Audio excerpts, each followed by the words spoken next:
श्री गणेशाय नमः। सरस्वत्यै नमः। श्री सद्गुरुदेव परमात्मने नमः। ज्ञानेश्वरी भगवद गीता का ज्ञान श्री ज्ञानेश्वर महाराज ने दिया है, उसी को हम सुन रहे हैं। हमने इसके पहले इसका ज्ञानेश्वरी का जो ज्ञानेश्वर महाराज ने वंदना की थी, गणेश की, गुरु की और सरस्वती माता की, वह सब हमने सुना और महाभारत ग्रंथ की महत्वता को भी समझा था। इस तरह से अब यह ज्ञानेश्वरी में भगवद गीता को समझाने का प्रारंभ श्री ज्ञानेश्वर महाराज कर रहे हैं, तो आप लोग अब इसे ध्यान से सुनिए। ज्ञानेश्वर महाराज कहते हैं, पहले श्लोक से यह प्रारंभ होता है पहले अध्याय का। तो यह पहला अध्याय है। पुत्र स्नेह के कारण मोहपाश में जकड़े हुए धृतराष्ट्र पूछने लगे, हे संजय, कुरुक्षेत्र की घटनाएं मुझे बतलाओ। जिसे धर्म का स्थान भी कहते हैं, वहां मेरे और पांडु के पुत्र युद्ध के निमित्त गए हुए हैं। अब तक उन लोगों ने परस्पर क्या किया, यह बात तो मुझे शीघ्र बतलाओ। संजय उवाच। संजय कहते हैं, तब संजय ने कहा, पांडव सेना ने इस प्रकार उठाव यानी अपनी सेना का प्रदर्शन किया, जिस प्रकार महाप्रलय के समय कृतांत महाकाल अपना मुंह फैलाता है। वह अत्यंत विशाल सेना उसी प्रकार एक साथ ही उत्तेजित हो गई। उसे कौन रोक सकता था? जिस प्रकार कालकूट नामक विष क्षुब्ध होकर सर्वत्र फैल जाता है, फिर भला उसे कौन शमन कर सकता है? अथवा अनेक पंक्तियों की व्यूह रचना से युक्त वह दुर्धर्ष सेना उस समय उसी प्रकार भयानक जान पड़ती थी, जिस प्रकार महाप्रलय काल की वायु से पुष्ट बड़वाग्नि उग्र होकर समुद्र के जल का शोषण करते हुए आकाश तक को छूता है। बड़वाग्नि यानी कि वॉल्केनो। परंतु दुर्योधन ने पांडवों की सेना को देखकर उसी प्रकार नगण्य समझा, जिस प्रकार गज शावक को सिंह तुच्छ समझता है, हाथी को सिंह तुच्छ समझता है। इसके बाद दुर्योधन आचार्य द्रोण के पास पहुंचकर कहने लगा, आपने देखा कि पांडवों की सेना कैसे आवेश में आई हुई है। उस सेना के विविध व्यूह चलते फिरते गिरि दुर्ग ही जान पड़ते हैं। ये व्यूह उस द्रुपद कुमार धृष्टद्युम्न के बनाए हुए हैं। धृष्टद्युम्न द्रौपदी का भाई था। हे आचार्य, जिसे आपने अपनी विद्या का आश्रय स्थान अर्थात शक्ति संपन्न बनाया है, देखिए उसी द्रुपद पुत्र ने पांडवों की सेना रूपी समुद्र का कैसा विस्तार किया है। द्रौपदी का भाई धृष्टद्युम्न और द्रुपद उनके पिता थे। द्रुपद से द्रोणाचार्य का वैर था। फिर भी जब धृष्टद्युम्न और शिखंडी द्रोणाचार्य के पास गए थे, तो उनको भी द्रोणाचार्य ने उसी तरह शिक्षा दी थी जैसे पांडवों और कौरवों को दी थी। यह बात जानने योग्य है। आगे संजय कहते हैं, इस सेना में और भी ऐसे असाधारण वीर है, दुर्योधन कहता है, जो शस्त्र एवं अस्त्रों की विद्या में प्रवीण तथा क्षात्र धर्म में निपुण हैं। अब मैं उनका प्रसंग अनुसार कुतूहलवश वर्णन करता हूं। जो बल में, प्रौढ़ता में और पुरुषार्थ में एकदम भीम तथा अर्जुन के समान ही है। इस सेना में शूरवीर युयुधान, सात्यकी एवं राजा विराट और महारथी वीर शिरोमणि द्रुपद भी उपस्थित है। आगे कहता है, देखिए चेकितान, दृष्टकेतु, पराक्रमी काशीराज, नृपश्रेष्ठ उत्तमौजा और शैब्य भी यहां आए हैं। और देखिए वे कुंती भोज है, वे युधामन्यु हैं, और ये इधर पुरजित आदि अन्य राजा लोग भी है। दुर्योधन ने फिर कहा, हे आचार्य द्रोण, देखिए यह सुभद्रा को आह्लादित करने वाला उसका पुत्र अभिमन्यु है, जो देखने में दूसरे तरुण अर्जुन की भांति प्रतीत होता है। इनके अलावा ये सब द्रौपदी के पुत्र और अन्य अनेक महारथी वीर यहाँ उपस्थित है, जिनकी गणना नहीं की जा सकती। अब प्रसंगानुसार मैं अपने दल के जो भी प्रसिद्ध योद्धा एवं प्रधान वीर है, उनके विषय में बतलाता हूं। ध्यानपूर्वक सुनिए।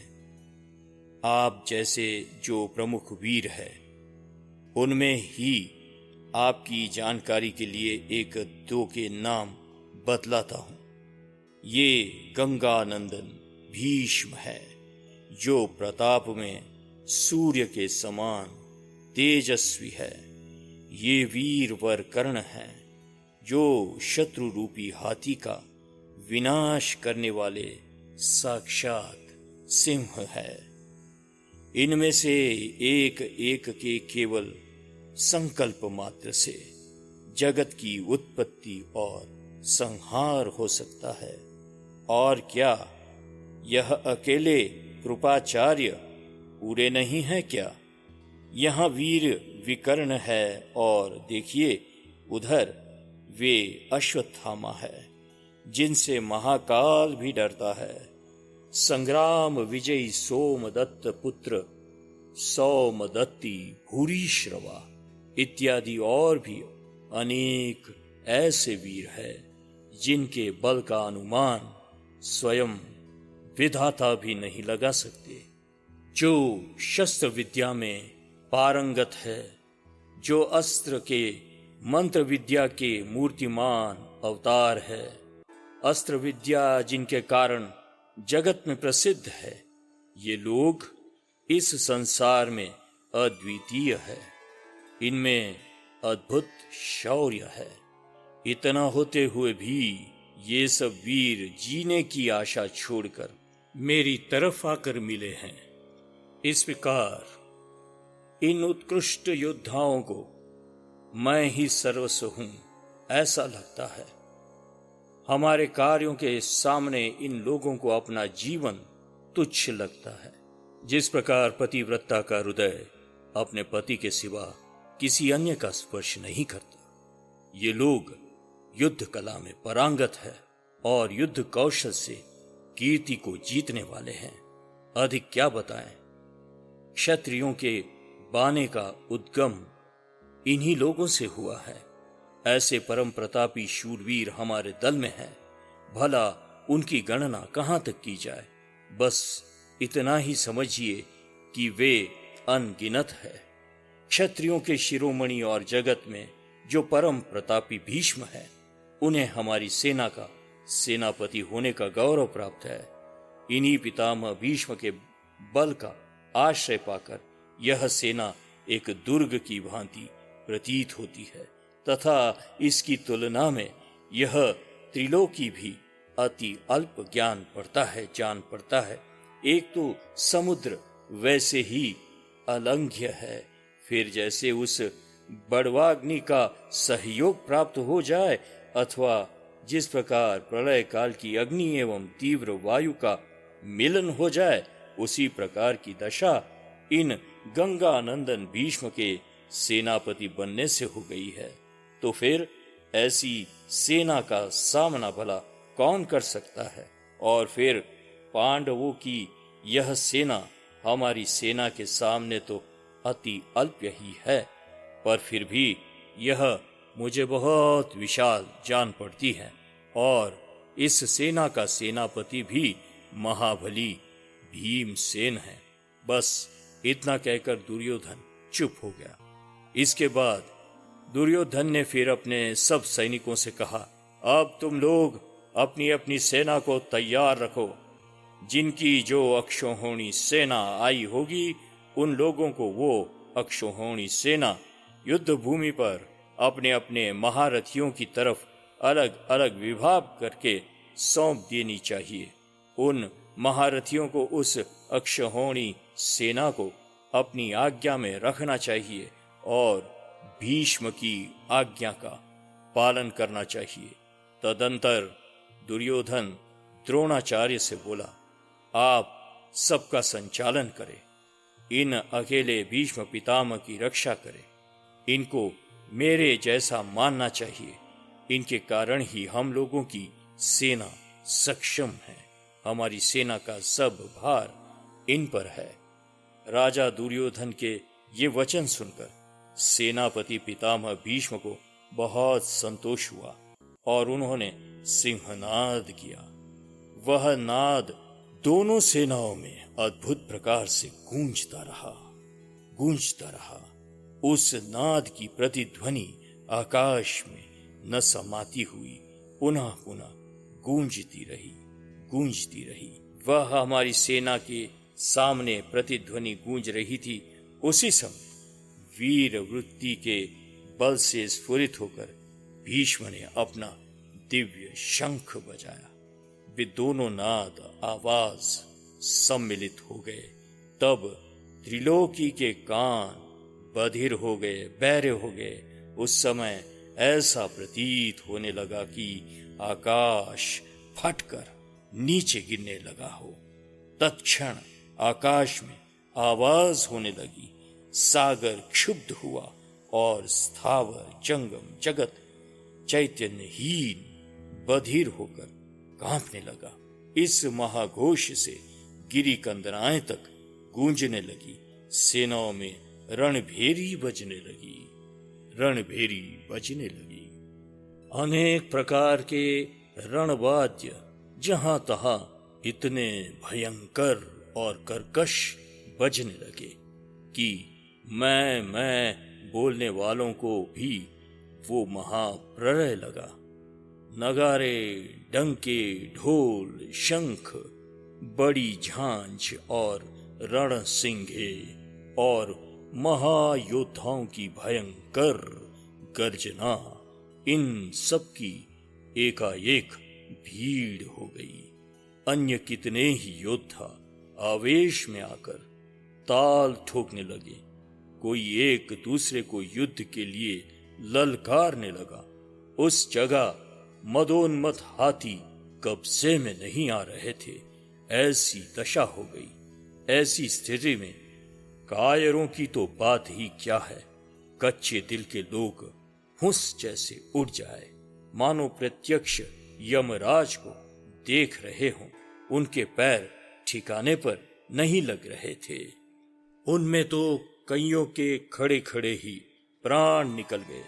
जो धैर्यवान थे उनकी बोलती बंद हो गई और मैं बोलने वाले नामांकित वीर थर थर कांपने लगे।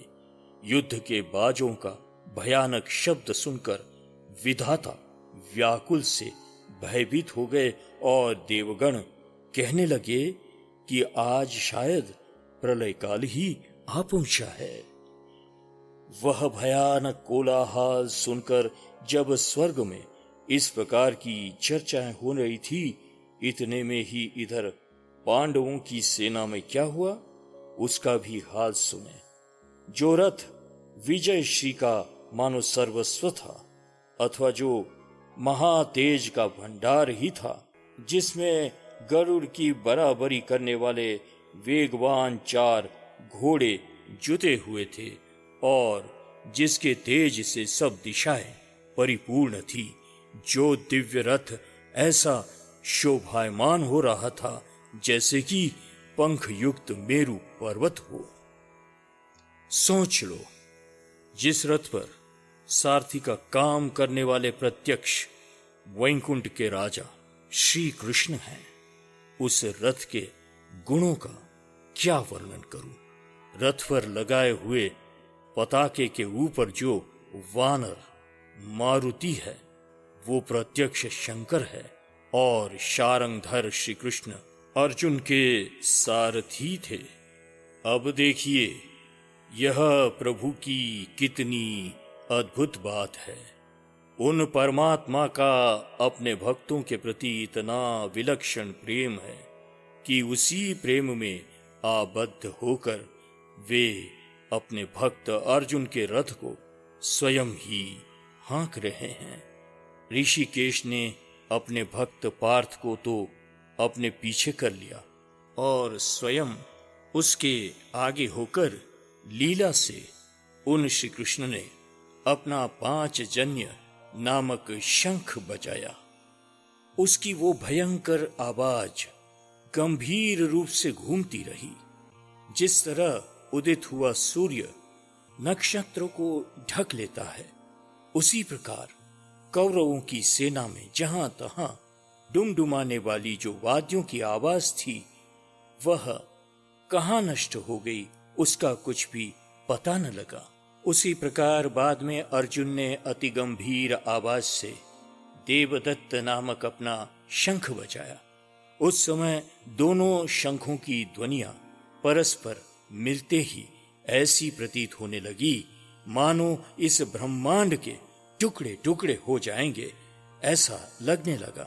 इतने में आवेश में आकर भीमसेन ने महाकाल की भांति उत्तेजित होकर अपना पौंड्र नामक महाशंख बजाया, जिसकी गंभीर गर्जना प्रलय काल के मेघ के समान हो गई।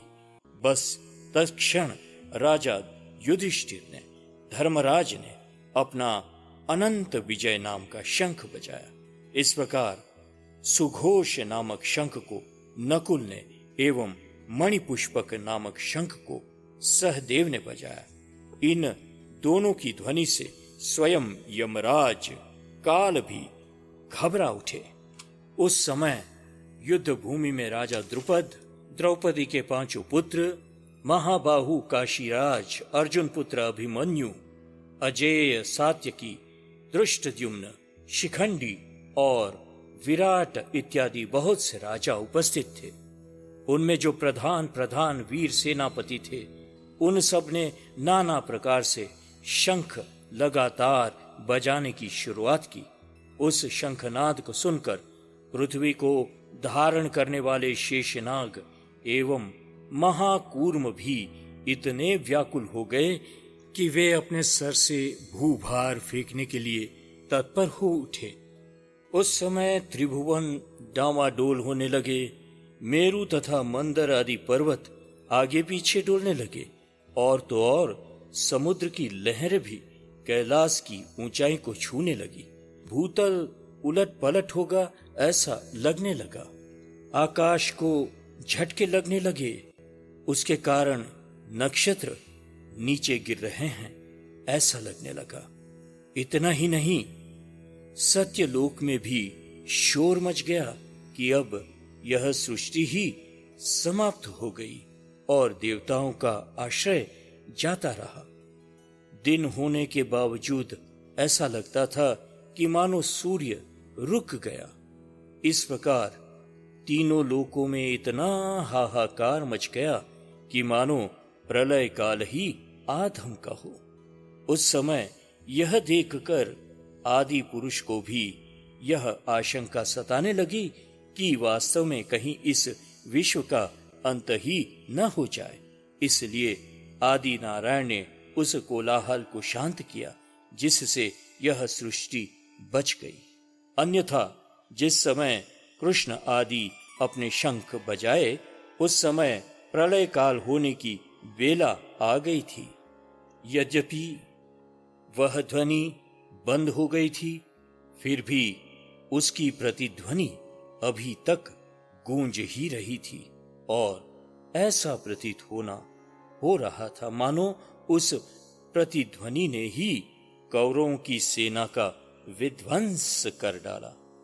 वह प्रतिध्वनि भी उसी प्रकार शूरवीरों का हृदय चीरती हुई सर्वत्र फैलने लगी, जिस प्रकार हाथियों के समूह में सिंह स्वाभाविक रूप से विचरण करते हुए समूह को तितर बितर कर देते हैं। उस प्रतिध्वनि की गर्जना सुनकर खड़े खड़े ही उन लोगों के धैर्य छूट गए और वे एक दूसरों को सावधान करने लगे। किंतु उस समय सेना में जो परम साहसी शूरवीर महारथी थे, उन्होंने सेना को फिर से संभाला। वे सब के सब बड़ी तत्परता से आगे बढ़े तथा उन्होंने दुगुने उत्साह से आक्रमण किया। इनके कारण तीनों लोग क्षुब्ध हो उठे। उन धनुर्धर वीरों ने प्रलय काल के बादलों की भांति बाणों की लगातार वर्षा की। यह देखकर अर्जुन के मन में संतोष हुआ और तब उसने अत्यधिक उत्साह से उस सेना पर दृष्टिपात किया। उस समय कौरवों को युद्ध के लिए तैयार देखकर पांडुपुत्र अर्जुन भी सहज में अपना गांडीव धनुष उठा लिए। तब अर्जुन ने ऋषिकेश भगवान श्री कृष्ण से कहा, हे देव, अब आप रथ को जल्दी से आगे बढ़ाकर दोनों सेनाओं के बीच में खड़ा कर दे। जब तक इन सब युद्ध के लिए आए हुए शूर सैनिकों को मैं अच्छी तरह देख न लूं। यहाँ सब आए हुए हैं, परंतु इस रणगण में मुझे किसके साथ लड़ना है, इसका विचार करना जरूरी है। ये कौरव तो बड़े ही जड़ बुद्धि एवं बुरे स्वभाव के हैं। अतएव संभव है कि पराक्रम के बिना भी ये लोग यहाँ युद्ध की अभिलाषा लिए हुए पहुंच आए हो। कौरवों को युद्ध करने की इच्छा तो बहुत है, पर युद्ध के लिए इन लोगों में अपेक्षित धैर्य का सर्वथा अभाव ही है। महाराज धृतराष्ट्र को अर्जुन की यह बात बताकर संजय ने आगे कहा, हे राजन, सुनिए।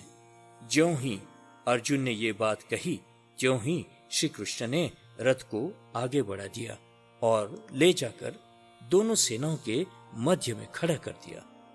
जिस जगह आप्त संबंधी निकट के नाते संबंध पितामह भीष्म और द्रोणाचार्य आदि अन्य अनेक राजा भी थे, उसी जगह पर रथ रुकवाकर अर्जुन उत्कंठा पूर्वक उस सेना को देखने लगा। तत्पश्चात उसने कहा, हे देव, जरा देखिए, ये सब तो मेरे ही कुल गोत्र के तथा गुरुजन हैं। अर्जुन की यह बात सुनकर भगवान को क्षण मात्र के लिए कुछ विस्मय हुआ। मन में कौन सा भाव उमड़ पड़ा है, पर कुछ न कुछ भाव तो आया अवश्य है। पता नहीं इस समय इसके मन में कैसा भाव हो रहा है। अब वे मन ही मन भावी विचारों में डूब गए। उसी समय भगवान को तो सब बातें मालूम हो गई, पर उस समय वे मौन ही रहे। उधर अर्जुन को अपने समक्ष अपने ही सगे संबंधी, इष्ट मित्र, कुल के ही भाई बंधु, गुरुजन, पितामह, आचार्य और मामा आदि दिखाई पड़े। अर्जुन को उस समूह में परम प्रिय स्नेही ससुराल वाले दूसरे नाते पोते आदि भी दिखाई दिए। वह केवल ऐसे ही लोग नहीं थे जिनका उसने उपकार किया था, अथवा अर्जुन ने जिनको समय समय पर अनेक विपत्तियों से उबारा था, वरन छोटे बड़े सभी सगे संबंधी वहां आए हुए थे। इस प्रकार दोनों दलों में उसे युद्ध के लिए उद्यत अपने ही कुल गोत्र के भाई बंधुओं को देखा। इस प्रसंग में अर्जुन का मन खिन्न हो गया और उसके कारण उसके मन में गहन करुणा उत्पन्न हो गई, जिससे अर्जुन के शरीर में जो वीर वृत्ति थी वो निकल गई। जो स्त्रियां उच्च कुल में होती है, गुण और रूप से संपन्न होती है, उनको अपने सौंदर्य के कारण अन्य स्त्री का वर्चस्व सहन नहीं होता। जिस प्रकार किसी नई नवेली के चक्कर में पड़कर कामी व्यक्ति अपनी पत्नी को भूल जाता है और तब भ्रमिष्ठों की भांति बिना विचार के ही उसकी योग्यता न देखते हुए अनैतिक कार्य करने लगता है, अथवा जैसे तपस्या से अभिष्ट ऐश्वर्य मिल जाने पर बुद्धि भ्रष्ट हो जाती है और तब मनुष्य को वैराग्य के संबंध का ध्यान नहीं रह जाता, ठीक वैसे ही दशा उस समय अर्जुन की भी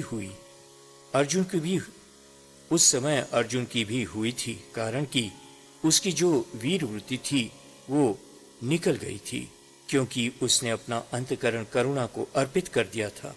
जिस प्रकार कोई मंत्रविद मंत्रोच्चारण करने में भूल गया तो जैसे उसे बाधा तकलीफ होती है, उसी प्रकार वह धनुर्धरी अर्जुन महामोह से ग्रस्त व्याप्त हो गया। इसलिए अर्जुन का स्वाभाविक धैर्य चला गया तथा उसका हृदय पिघलने लगा। जैसे चंद्रकाल के स्पर्श से सोमकांत मणि पिघलने लगती है, वैसे ही दया के स्पर्श से पार्थ भी द्रवित होकर खेद युक्त वाणी से भगवान श्री कृष्ण से कहने लगा। अर्जुन वाच, अर्जुन ने कहा, हे देव, अब आप ध्यान पूर्वक सुनिए देव। यहां आए हुए सब लोगों को तो मैंने देख लिया। ये सब लोग तो मेरे ही कुल गोत्र के दिखाई पड़ते हैं। ये सब युद्ध के लिए अत्यंत उत्साहित हो गए हैं, पर मेरा भी इन्हीं की भांति युद्ध के लिए उद्यत होना कहां तक उचित होगा। इन आप्त संबंधियों से युद्ध करने से और युद्ध के विचार से मुझे कुछ अलग सा लग रहा है। इनके साथ मेरी अपनी ही सुध बुध नष्ट हो गई है। मन और बुद्धि दोनों अस्थिर हो गए हैं। देखिए, मेरा शरीर कांप रहा है, मुख सूखने लगा है और अब गोत्रों में शरीर में शिथिलता आ रही है। सारे शरीर में रोमांच हो आया है। अंतःकरण में, मन में पीड़ा हो रही है। गांडीव को धारण करने वाला मेरा हाथ शिथिल पड़ रहा है। वह गांडीव धनुष पकड़ने से पहले ही छूट गया। हाथ से कब गिर गया इसका मुझे पता ही नहीं। इस मोह ने मेरा हृदय इस तरह घेरा हुआ है। अर्जुन का अंतःकरण वज्र से भी कठोर, दूसरों से न डरने वाला, अतिशय गंभीर, साहसी है, परंतु इस करुणा का, कायरता का वलय उससे ही बढ़कर है। बड़े आश्चर्य की बात है, जिसने युद्ध में शंकर जी को हार स्वीकार करने के लिए विवश किया और निवात कवच नाम के राक्षस को समूल नाश किया, उस अर्जुन को एक क्षण में ही मोह ने घेर लिया। मधुप कठोर से कठोर काष्ठ को भी बड़ी ही सहजता से छेद डालता है, किंतु एक कमल की कली में वह बंद हो जाता है, फिर चाहे वहां उसके प्राण ही क्यों न चले जाए, परंतु उस कली को छेदने का विचार उसके मन में स्पर्श तक नहीं करता। उसी प्रकार यह स्नेह उस कली जैसा कोमल तो है, लेकिन है महाकठिन। संजय ने आगे कहा, हे राजन, यह सब कुछ आदि पुरुष की माया है। यह विधाता के भी वश की बात नहीं। इसलिए उस स्नेह वृत्ति के अर्जुन को भी भ्रमित कर दिया। फिर संजय कहते हैं, हे महाराज, अब आगे का हाल सुनिए। इसके बाद अर्जुन ने युद्ध भूमि में अपने स्वजनों को देखकर युद्ध विषयक अपना विचार त्याग दिया। वहां उसके चित्त में सदयता कहां से उत्पन्न हो गई कौन जाने। तत्पश्चात उसने भगवान श्री कृष्ण से कहा, हे भगवान, अब हम लोगों का यह क्षण भर भी रुकना उचित नहीं है। इन सबको मारना है, ऐसी बात मन में आते ही मेरा मन उद्विग्न हो रहा है और मुंह से अनाप शनाप बातें निकल रही है। यदि मैं इन कौरवों का वध करूं तो युधिष्ठिर आदि का वध क्यों न करूं? क्या ये दोनों ही मेरे वंशज नहीं हैं? इसलिए भाड़ में जाए यह युद्ध।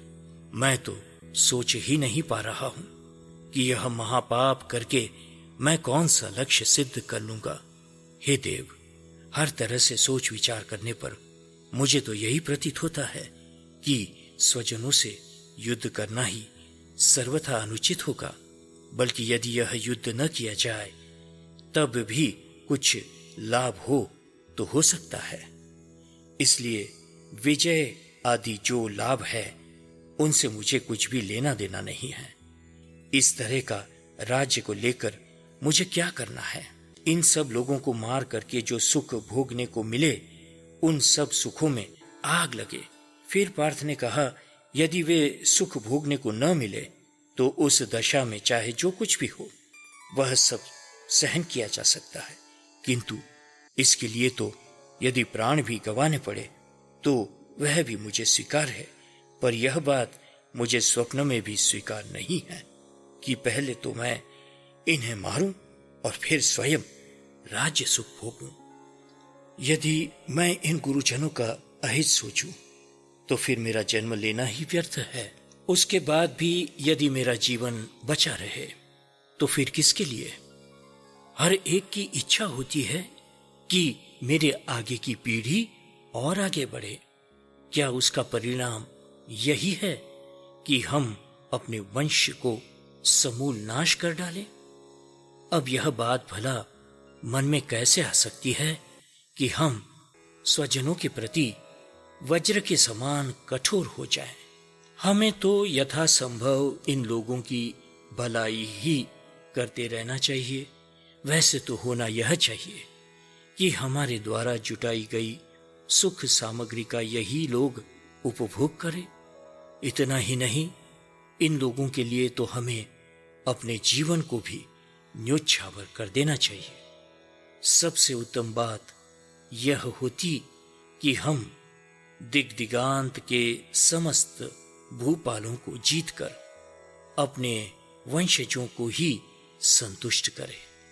इस समय हमारे वही सब भाई बंधु यहां आए हुए हैं, किंतु विधि का विधान कुछ ऐसा प्रतिकूल आ पड़ा है कि ये लोग अपने धन संपत्ति और पत्नी पुत्र आदि सबको त्याग कर और अपना जीवन शस्त्रों की नोक पर लटकाकर यहाँ एक दूसरे को मरने मारने के लिए उद्युत हुए हैं। फिर ऐसे लोगों की हत्या भला मैं कैसे करूं? इनमें से किन पर शस्त्र उठाऊं? ये कौरव यानी हम लोग ही हैं। इन लोगों को मारना यानी अपने को मारना है। इस दृष्टि से अर्जुन बोल रहे हैं, अपने ही हृदय का घात मैं किस प्रकार करूं? ये कौन है आप जानते हैं कि नहीं? जिनके हम पर असाधारण उपकार है, ऐसे भीष्म और द्रोण वे उस तरफ है।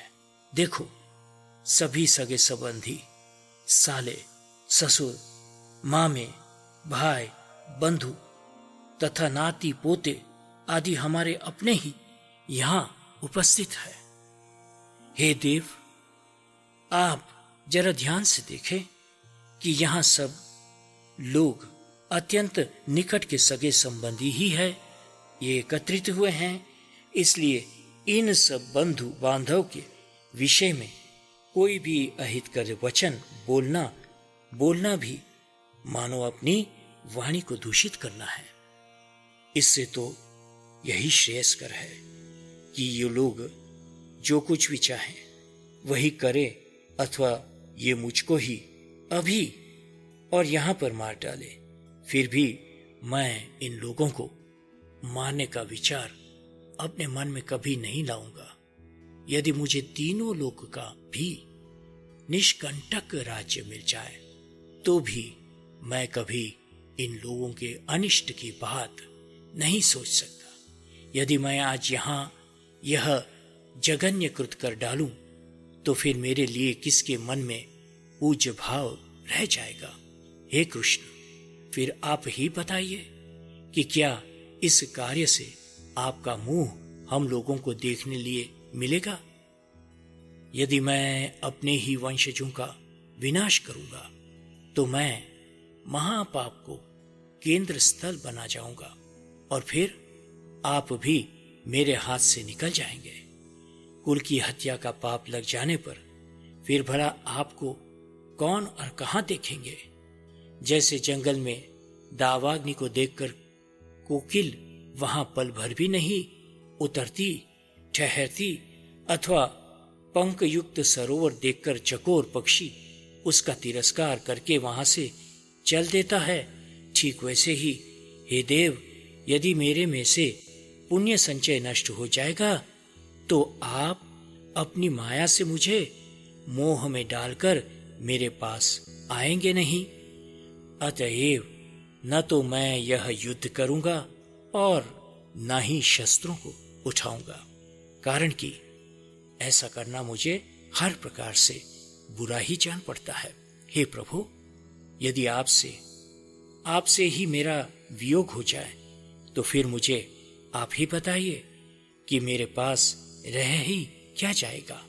हे कृष्ण, उस वियोग काल में तो आपके बिना मेरा हृदय ही तार तार हो जाएगा। इसलिए यह बात एकदम असंभव है कि कौरवों का तो वध हो जाए और मैं राज्य का सुख भोग करूं। यह बात घटनी असंभव है। इस प्रकार अर्जुन बोले। फिर अर्जुन ने कहा, यद्यपि ये लोग अभिमान के मत से अंधे होकर युद्ध के लिए आए हुए हैं, तथापि हमें अपने हित का विचार करना चाहिए। भला यह कैसे हो सकता है कि मैं ही अपने हाथों से अपने वंशजों की हत्या करूं? क्या मैं जानबूझकर यह कालकूट नामक विष पी जाऊं? अजी, मार्ग में चलते चलते यदि अचानक कोई सिंह सामने आ जाए तो उससे अपना बचाव कर लेना ही श्रेयस्कर है। हे प्रभु, आप ही बताइए कि तीव्र प्रकाश छोड़कर अंधकूप में प्रवेश करने में क्या लाभ है। यदि सामने आग देखकर भी हम उससे बचकर न निकले तो वह पल भर में हमें भस्म ही कर डालेगी।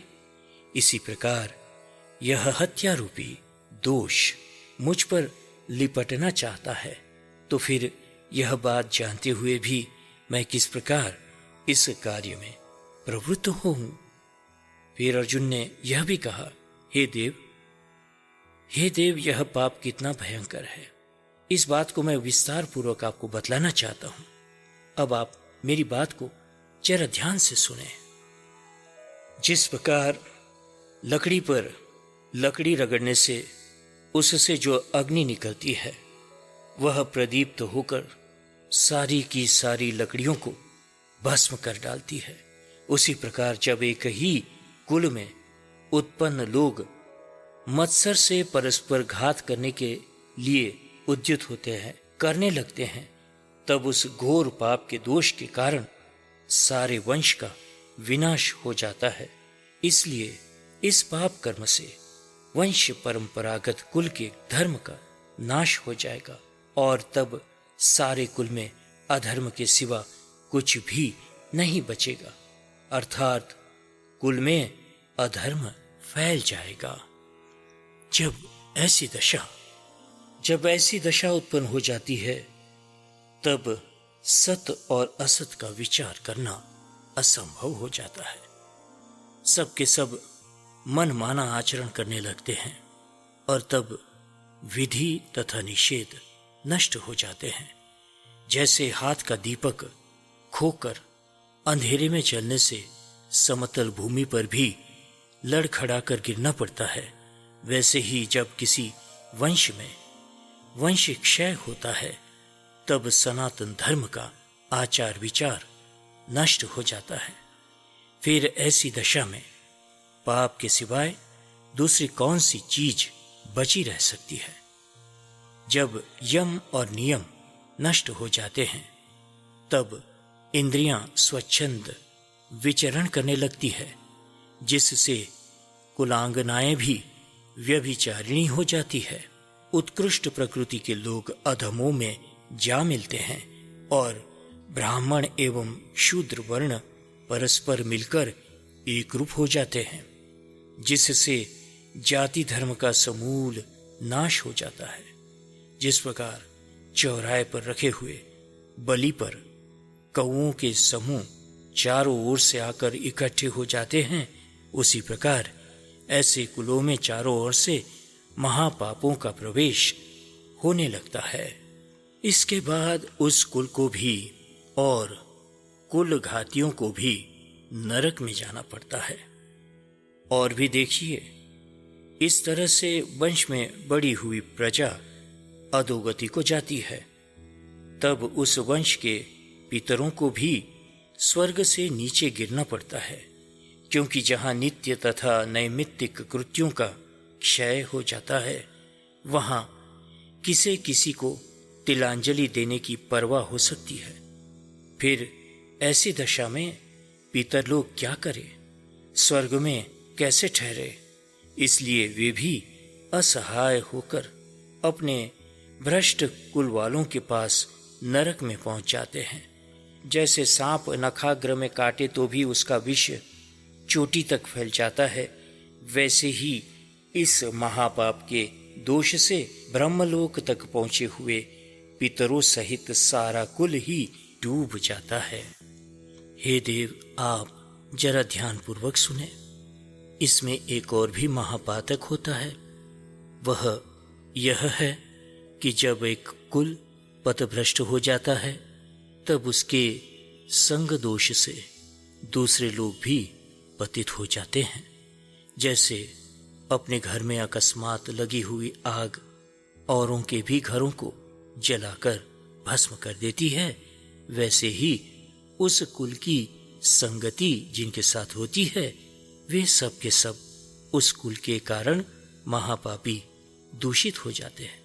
इस प्रकार अनेक पातकों से युक्त वह कुल केवल नरकगामी ही हो जाता है। उसे नरक की यातना भोगनी पड़ती है। अर्जुन ने फिर कहा, जब एक बार वह कुल नरकगामी हो जाता है, तब कल्प के अंत तक भी वह वहां से मुक्त नहीं होता। कुल का घात करने से इसी प्रकार अंतविहीन अधोगति होती है।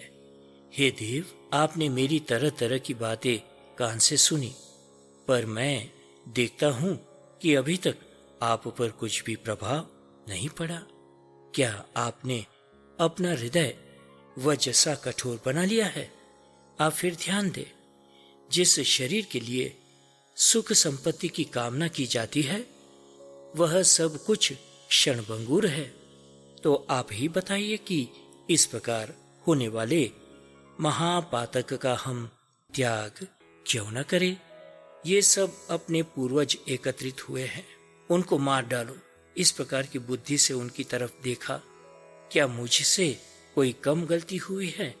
आप ही बताइए। अब तो मैं यही समझता हूं कि इसके बाद भी जिंदा रहने से ज्यादा श्रेयस्कर यही है कि मैं अपने शस्त्रों को फेंक दूं और इन्हीं लोगों के प्रहार को प्रसन्नतापूर्वक सहन करूं। यदि ऐसा करने में मेरे प्राण भी चले जाएं, तो भी वह अच्छी बात है, पर यह घोर पाप करने की मेरी तनिक भी इच्छा नहीं है। इस प्रकार अर्जुन ने स्वजनों के वध की कीमत पर प्राप्त राज्य सुख को नरक भूख के सिवा कुछ नहीं माना। संजय कहते हैं धृतराष्ट्र से, हे महाराज, उस समय रणभूमि में अर्जुन ने ये सब बातें भगवान को कही। फिर आगे क्या हुआ उसे भी सुने। इसके बाद अर्जुन को बहुत दुख हुआ और उसकी दशा असहनीय हो गई। उसी दुख के आवेश में वह रथ से नीचे उतर पड़ा, जैसे कोई राजकुमार पदच्युत की दशा में सर्वथा तेजहीन हो जाता है अथवा सूर्य राहु से ग्रसित होने के कारण निस्तेज हो जाता है, किंवा महासिद्धि का लोभी तपस्वी भ्रमिष्ठ हो जाता है और फिर कामना के वशीभूत होकर वह दीनहीन हो जाता है, वैसे ही रथ से उतरा हुआ वह अर्जुन दुख के कारण अत्यंत जर्जर सा दिखाई देने लगा। तत्पश्चात उसने धनुष बाण का परित्याग किया। उसका धैर्य जाता रहा। उसकी आंखों से अजस्र जलाधार प्रवाहित होने लगी। संजय ने कहा, हे महाराज, बस ऐसी उसकी अवस्था हो गई। ऐसी घटना उस जगह घटी। अर्जुन को दुखी देखकर वैकुंठ के स्वामी भगवान श्री कृष्ण ने उसे किस प्रकार परमार्थ का ज्ञान कराया। श्री निवृत्तिनाथ का दास ज्ञानदेव कहता है कि इसका विशद वर्णन, डिटेल वर्णन अब आगे मिलेगा, जो सुनने में रोचक एवं कुतूहल उत्पन्न करने वाला होगा। तो अब आगे आप लोग दूसरा अध्याय सुनेंगे। इसके लिए आप प्रतीक्षा कीजिए। यह ज्ञानेश्वरी का रिकॉर्डिंग दूसरी बार हो रहा है, दूसरी तरह से। जय सिया राम, जय श्री कृष्ण। हरि ओम तत्सत। ओम तत्सदिति श्रीमद्भगवद्गीता सूपनिषत्सु ब्रह्म विद्यायां योगशास्त्रे श्रीकृष्णार्जुन संवादे अर्जुन विषाद योगो नाम प्रथमो अध्यायः। इस अध्याय का नाम था अर्जुन विषाद योग। आगे इसके बाद आप लोग गीता सुनेंगे जो भगवान ने अर्जुन को कही, इस विषाद से उसे बाहर निकालकर फिर अपने कर्तव्य पथ पर लगाने के लिए। तो आप आगे सांख्य योग सुनना। हरि ओम तत्सत। हरि ओम तत्सत। हरि ओम तत्सत। ओम शांति शांति शांति।